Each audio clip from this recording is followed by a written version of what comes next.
acá se quedan. Buenas noches, qué bueno que nos acompaña. Estamos en Observatorio Cotidiano, una mirada desde las ciencias, y vamos a platicar sobre nutrición. Y para ello me van a acompañar en el programa Paulina Rodríguez Cavazos. Ella es secretaria auxiliar de la Secretaría de Atención a la Comunidad Universitaria de la UNAM. Paulina, muchas gracias. Muchas gracias. Se encuentra con nosotros también Erika González Medina. Ella es coordinadora de la maestría en nutrición de la clínica de la Escuela de Dietética y Nutrición del Instituto de Seguridad y Servicio Social para los Trabajadores del Estado, el ISSSTE. Muchísimas gracias. Y también está con nosotros Luis Alberto Vargas Guadarrama. Él es investigador del Instituto de Investigaciones Antropológicas aquí en nuestra casa de estudios. Pues muchísimas gracias a los tres por acompañarnos esta noche.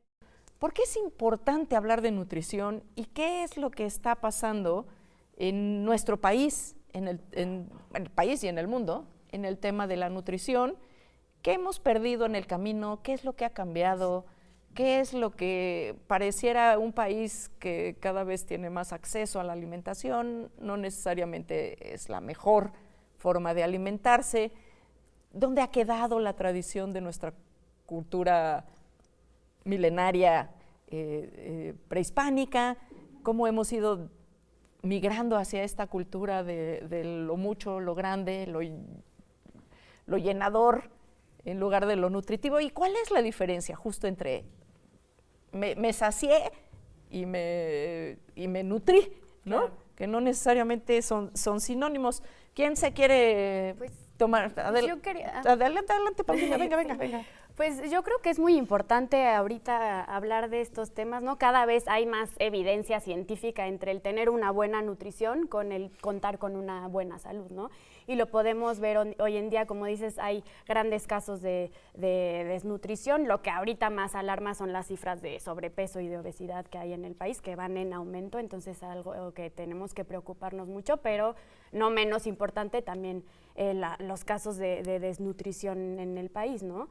Y esto es pues justo por lo que mencionas, ¿no? La globalización, el acceso que tenemos con más a alimentos chatarra, a comida rápida. Hemos perdido algunas tradiciones de la alimentación mexicana que pues yo creo que nos están llevando a todo este problema, ¿no?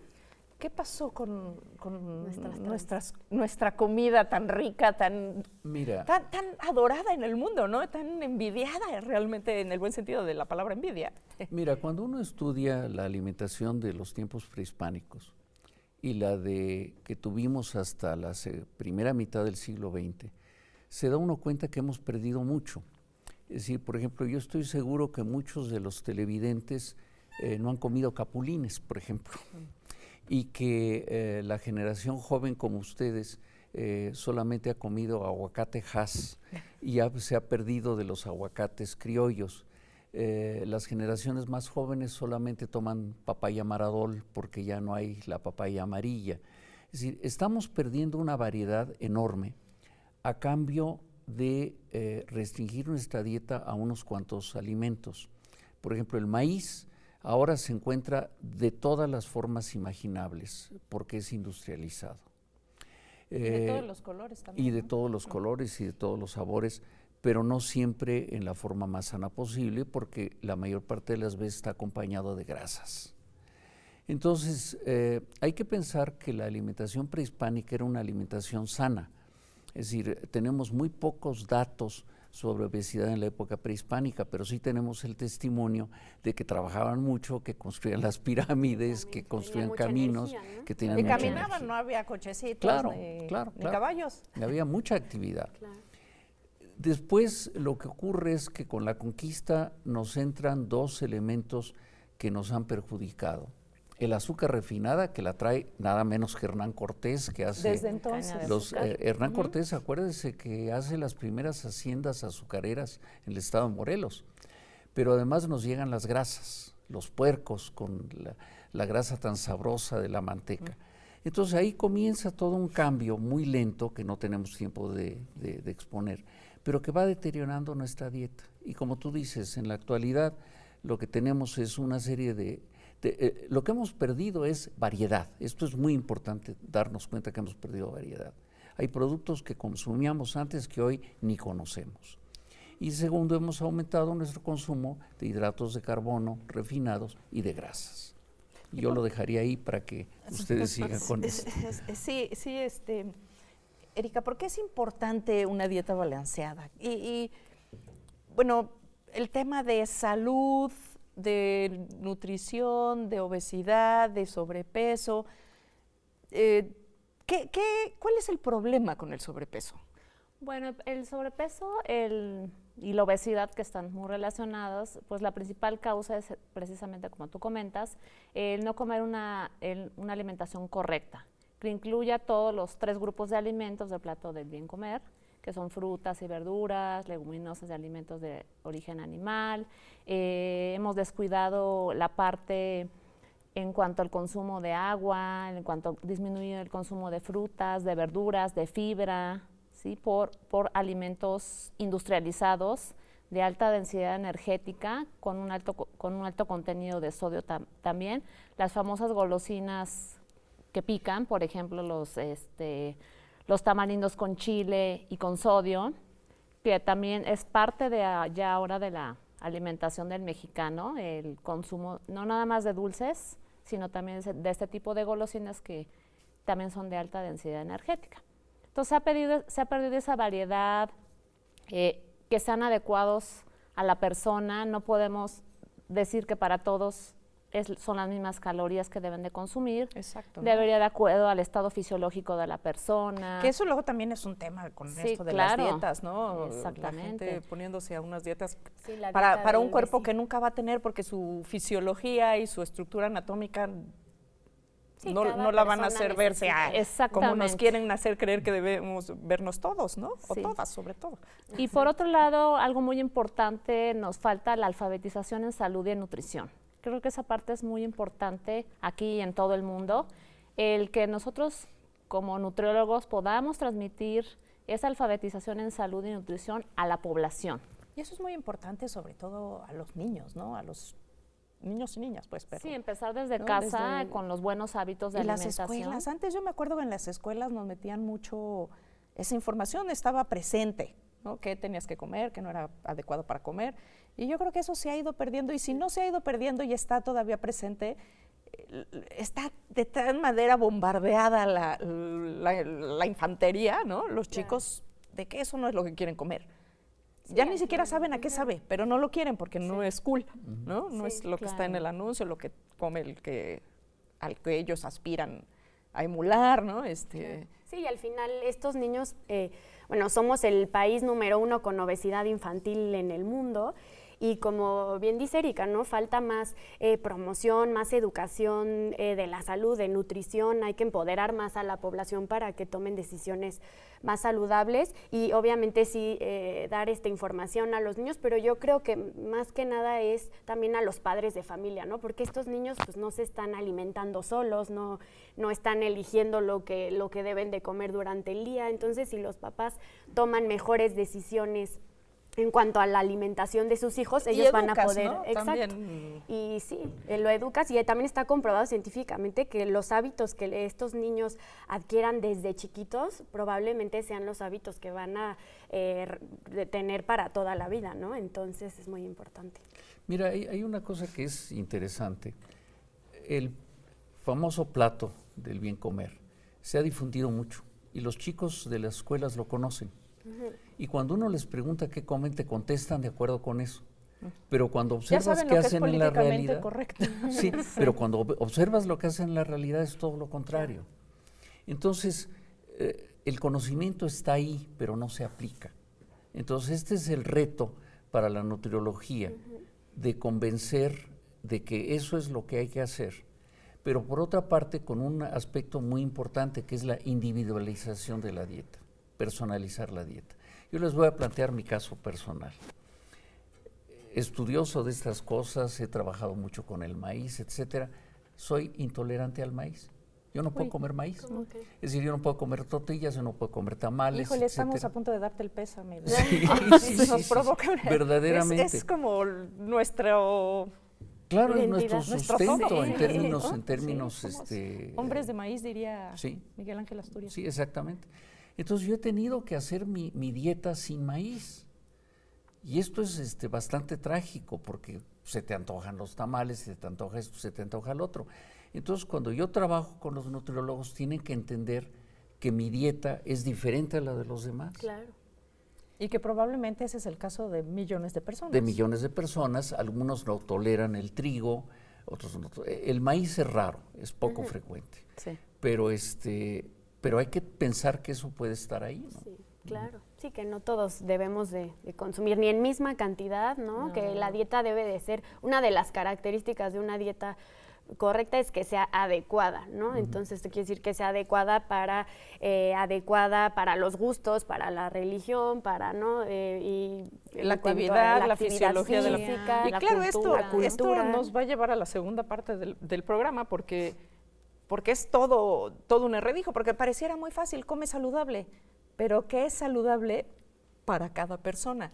¿Y cómo se puede diseñar una estrategia de nutrición para un país con estas inmensas diferencias, ¿no?, que tenemos en las tolerancias de las personas y en las capacidades económicas de las diferentes personas? Pero no se vaya, regresamos enseguida, estamos en Observatorio Cotidiano, una mirada desde las ciencias.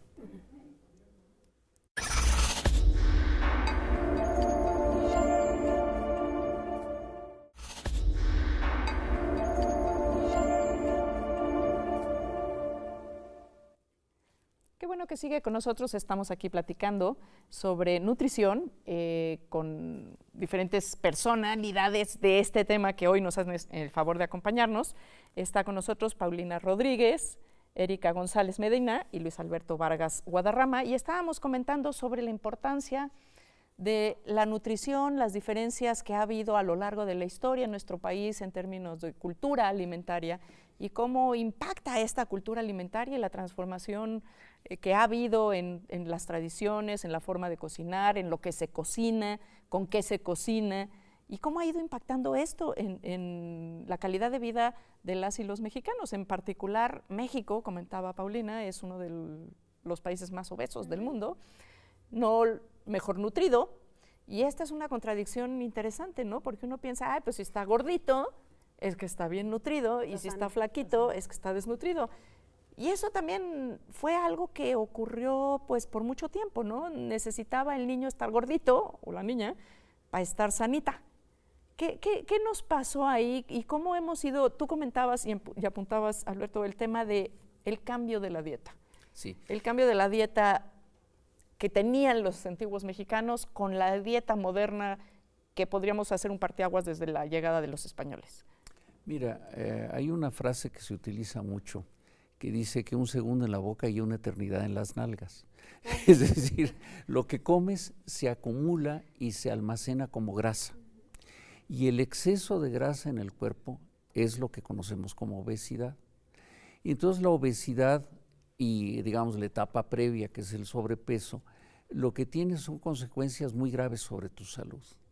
Es decir, en primer lugar, digamos, un sobrepeso moderado, pues lo que está haciendo es causar que tu corazón trabaje más, que tu cuerpo cambie todo su metabolismo en un sentido negativo.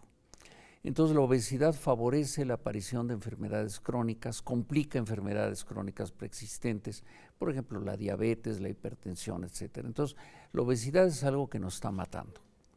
Ahora, muchas personas han oído hablar del famoso índice de la masa corporal y piensan que si su peso está adecuado a su estatura, con eso ya la hicieron. Y la realidad es que sí y no. Es decir, porque lo importante es la acumulación de grasa. Y entonces los nutriólogos, por ejemplo, tienen mecanismos, técnicas que te permiten medir la grasa. Una muy sencilla. Hay unas pinzas que te permiten medir la grasa abajo de la piel, en distintos lugares. Con una fórmula calculas cuánta grasa tiene la persona y entonces ya es un diagnóstico preciso de obesidad. Es decir, por ejemplo, hay personas aparentemente obesas que en realidad lo que tienen es mucho músculo o que tienen edema, están llenas de agua, hinchadas. Entonces es una falsa obesidad. Entonces por eso es muy importante la consulta con el nutriólogo. El médico general no lo hace. El nutriólogo es el que sabe hacerlo. Entonces la asociación médico-nutriólogo se está volviendo cada vez más frecuente, afortunadamente, para hacer los diagnósticos. Ahora, del otro lado, la desnutrición, la falta de componentes específicos de la dieta, de nutrimentos específicos, por ejemplo, de vitamina A o de lo que ustedes quieran, o simplemente de energía, es también perjudicial. Entonces, en México tenemos este contraste que tú mencionabas, comunidades aisladas, comunidades que han sufrido problemas como inundaciones, terremotos, etcétera, donde los niños y los adultos comienzan a desnutrirse, y por otro lado la obesidad. Afortunadamente la desnutrición está desapareciendo, no ha desaparecido del todo, pero la obesidad está aumentando en forma dramática. ¿Y cuáles serían las acciones más importantes que deberíamos hacer como país? Más allá de los anuncios, más allá de burlarnos del gordito o de la gordita, o sea, realmente cómo hacer una campaña sensata, sensible, para poder atender este tema, porque además también en las escuelas se ha vuelto un problema incluso ya para el desarrollo emocional de los niños, ¿no? Y de las niñas. Sí, yo creo que hasta hoy en día como que todos los esfuerzos se han enfocado en las causas primarias del sobrepeso y la obesidad, ¿no? Que es que el exceso de calorías, el exceso de grasas, el sedentarismo, etcétera. Pero yo creo que ya hay que trabajar más y poner más el esfuerzo en las causas subyacentes del sobrepeso y la obesidad, ¿no? Que son como a lo mejor las causas secundarias que son lo que están llevando, ¿no? La falta de políticas en cuanto cada vez sigue existiendo promoción y publicidad de alimentos chatarra, bebidas azucaradas, hay falta de acceso potable todavía en algunas comunidades, con el paso de los, exacto, sí. Somos más urbanizados, menos sedentarios, cada vez se han ido encareciendo un poco más las frutas y verduras y abaratado más los alimentos chatarra, entonces pues esto en general pues es como son las causas secundarias que nos han llevado también a este problema de sobrepeso y la obesidad, ¿no? Que a lo mejor somos el país que más consume bebidas azúcar, refrescos del mundo y también puede estar relacionado a que no tienen a lo mejor tanto obviamente no hay tanta promoción, no hay tanta educación, empoderamiento en cuanto a nutrición, pero que sustituyó la alimentación tradicional.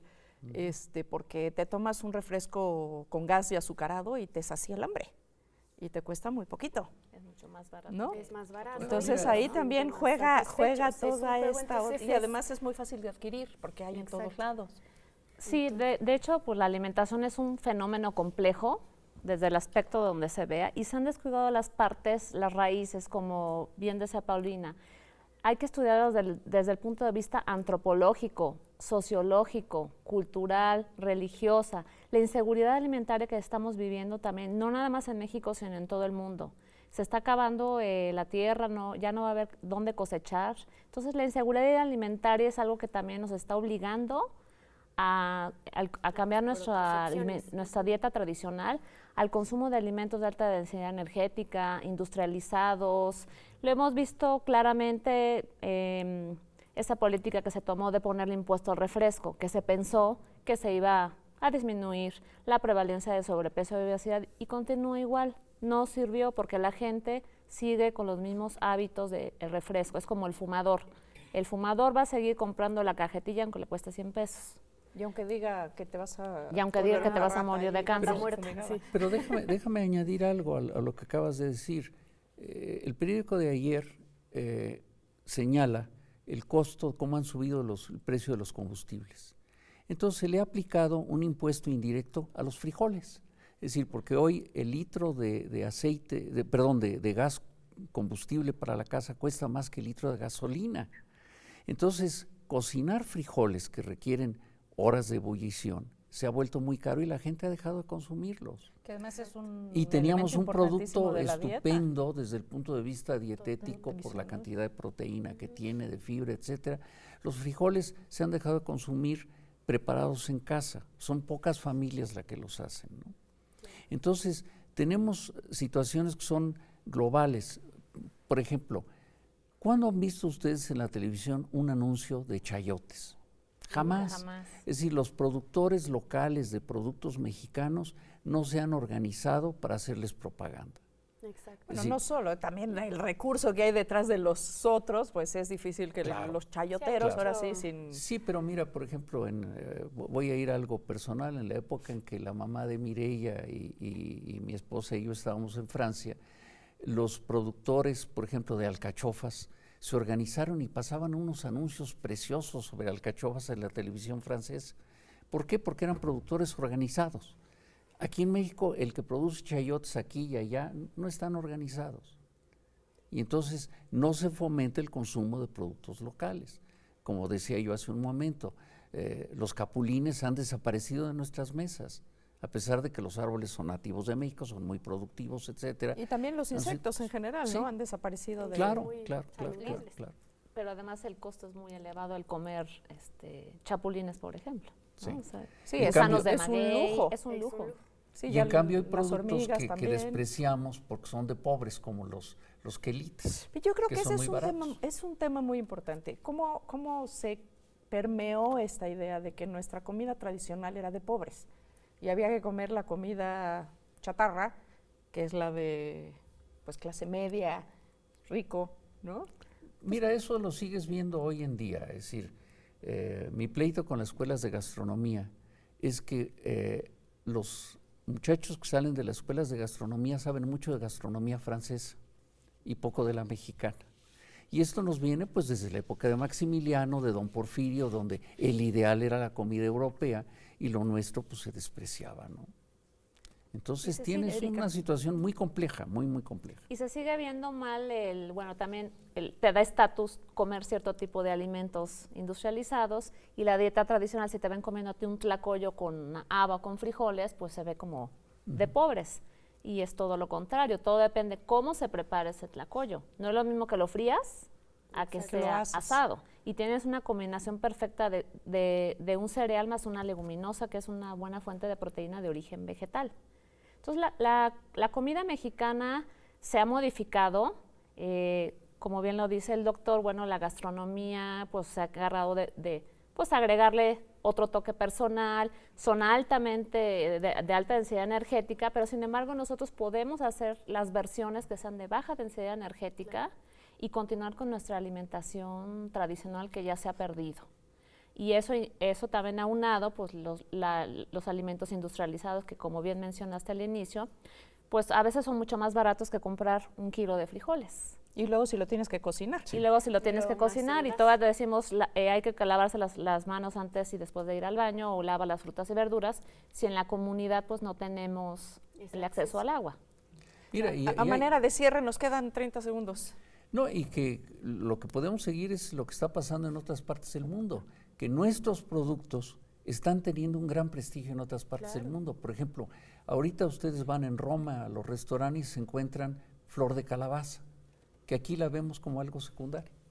El Sí, allá es un aguacate, el por cacao, el chocolate, sí, no alimentos mexicanos. Bueno, chocolate que ya se hizo Sí, ya se universal. perdió. incluso hasta identitario de algunos países de Sí. Europa, ¿no? El mismo nopal Sí. también, El ¿no? nopal. Los japoneses. Sí, yo creo que como profesionales de salud, ¿no? Hay que trabajar con el sector público-privado, ¿no? Para crear más políticas públicas en general, para pues, justo que sea más accesible el tener una alimentación saludable y que la gente también tenga más acceso, no solo eso, sino también a información, a educarse más en cuanto a estos temas y tengan mejores necesitamos decisiones. como que repensarnos un poco como país, Sí. ¿no? Nuestras prioridades y ciertamente una de ellas es la alimentación de las y los mexicanos. Bueno, pues se nos acaba el tiempo. Yo les quiero agradecer mucho, Paulina Rodríguez. Muchas gracias. Muchísimas gracias. Erika González, Gracias. un placer haberte tenido aquí. Luis Alberto Vargas, Mucho gusto. un placer. Desde hace muchos años que no nos veíamos. Sí.